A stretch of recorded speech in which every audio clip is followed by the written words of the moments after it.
ಗುರು ವಿಷ್ಣು ಗುರುರ್ದೇವೋ ಮಹೇಶ್ವರ. ಗುರು ಸಾಕ್ಷಾತ್ ಪರಬ್ರಹ್ಮ. ತಸ್ಮೈ ಶ್ರೀ ಗುರವೇ ನಮಃ. ಗುರುವಿಗೆ ನಾವು ಬ್ರಹ್ಮ, ವಿಷ್ಣು, ಮಹೇಶ್ವರ, ಸಾಕ್ಷಾತ್ ಪರಬ್ರಹ್ಮ ಅನ್ನುವ ಸ್ಥಾನವನ್ನು ಕೊಟ್ಟಿದ್ದೀವಿ. ಗುರು ಯಾರೇ ಆಗಿರಬಹುದು, ಅವರ ಮೂಲಕ ಹರಿಯುವ ಶಕ್ತಿ ಇದೆಯಲ್ಲ, ಅದು ಪರಮಾತ್ಮನ ಶಕ್ತಿ.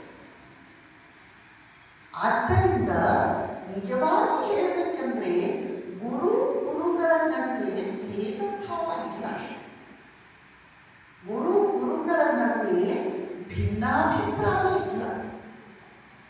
ಭೇದ ಭಾವ, ಭಿನ್ನಾಭಿಪ್ರಾಯ ಇದನ್ನೆಲ್ಲ ಅನಂತರ ಬಂದಂತಹ ಶಿಷ್ಯರು ತಮ್ಮ ಯಾವ ಗುರುವಿನ ಮೂಲಕ ಬ್ರಹ್ಮತತ್ವ ಪ್ರಚಾರ ಆದರೂ ಕೂಡ ಅದು ಪರಮಾತ್ಮನ ತತ್ವವೇ.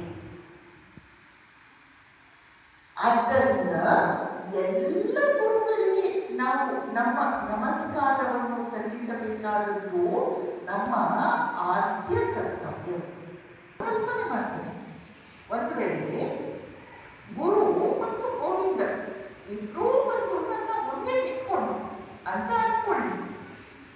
ಈಗ ಕಬೀರನಿಗೆ ಕನ್ಫ್ಯೂಸ್ ಆಯಿತು, ಇಬ್ಬರಲ್ಲಿ ಯಾರಿಗೆ ಮೊದಲು ನಾನು ನಮಸ್ಕಾರ ಮಾಡೋದು? ಆಮೇಲೆ ಕಬೀರರು ಆಲೋಚನೆ ಮಾಡಿ ಹೇಳ್ತಾರೆ, ಗುರು ಗೋವಿಂದರು ಇದಿರಲೇ ಇಲ್ಲರು, ಯಾರಿಗೆ ಮನೆಯಲ್ಲಿ ನಾನು?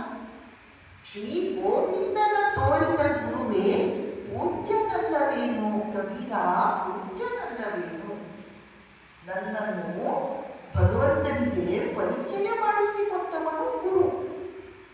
ಆದ್ದರಿಂದ ಗೋವಿಂದನನ್ನು ನನಗೆ ತೋರಿಸಿಕೊಟ್ಟಂತಹ ಗುರುವಿನ ಸ್ಥಾನವೇ ಭಗವಂತನಿಗಿಂತ ಹೆಚ್ಚು ಅಂತ ಕಬೀರದಾಸರು ಹೇಳಿಬಿಟ್ರು.